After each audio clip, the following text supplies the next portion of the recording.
இயேசு கிறிஸ்து சிலுவையில் பேசின 4ஆம் வார்த்தை மத்தேயு 27ஆம் அதிகாரம் 46வது வசனம். 9ஆம் மணி நேரத்தில் இயேசு ஏலி ஏலி லாமா சபக்தானி என்று மிகுந்த சத்தமிட்டு கூப்பிட்டார். அதற்கு என் தேவனே என் தேவனே ஏன் என்னை கைவிட்டீர் என்று அர்த்தமாம். கிறிஸ்துக்குள் பிரியமானவர்களே, தீர்க்க தரிசனம் நிறைவேறிற்று. ஏசாயா 53வது அதிகாரம் 6வது வசனம் சொல்கிறது, நாம் எல்லோரும் ஆடுகளைப் போல வழி தப்பி திரிந்து அவனவன் தன் தன் வழியிலே போனோம்.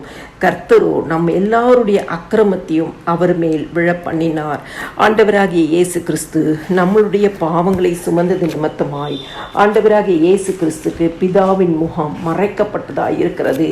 ஏசாயா 59:2 சொல்லுகிறது, உங்கள் அக்கிரமங்களே உங்களுக்கும் உங்கள் தேவனுக்கும் நடுவாக பிரிவினை உண்டாக்குகிறது. உங்கள் பாவங்களே அவர் உங்களுக்கு செவி கொடாதபடிக்கு அவருடைய முகத்தை உங்களுக்கு மறைக்கிறது. ஆண்டவராகிய இயேசு கிறிஸ்து கல்வாரி சிலுவையில் நம் உலக மனிதர்களின் அத்தனை பாவங்களையும் தன்மேல சுமந்து கொண்டார். நாம் ரட்சிக்கப்படும்படிக்கு, நாம் மீட்கப்படும்படிக்கு, நாம் நித்திய ஜீவனை சுதந்திரிக்கும்படிக்கு ஆண்டவராகிய இயேசு கிறிஸ்து பிதாவின் சித்தத்தின்படி தன்னை கல்வாரி சிலுவை மரணத்திற்கு ஒப்புவித்தார். 2 கொரிந்தியர் 5:21 சொல்கிறது, நாம் அவருக்குள் தேவனுடைய நீதியாகும்படி பாவம் அறியாத அவரை நமக்காக பாவமாக்கினாராம். ஆண்டவராகிய இயேசு கிறிஸ்து நமக்காக பாவமானார். எபிரேயர் 4:15 சொல்லுகிறது, நம்முடைய பலவீனங்களை குறித்து பரிதபிக்க கூடாத பிரதான ஆசாரியர் நமக்கில்லாமல் எல்லா விதத்திலும் நம்மை போல் சோதிக்கப்பட்டும் பாவம் இல்லாதவராயிருக்கிற பிரதான ஆசாரியரே நமக்கு இருக்கிறார். ஆண்டவராகிய இயேசு கிறிஸ்து ஒரு பிரதான ஆசாரியராய் நமக்கு இருக்கிறார்.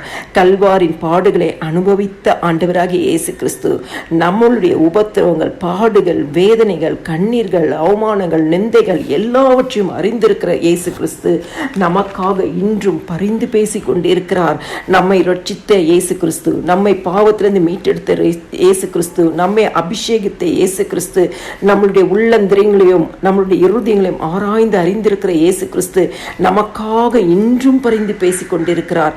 எபிரேயர் 13:5 சொல்லுகிறது, நான் உன்னை விட்டு விலகுவதும் இல்லை, உன்னை கைவிடுவதும் இல்லை என்று.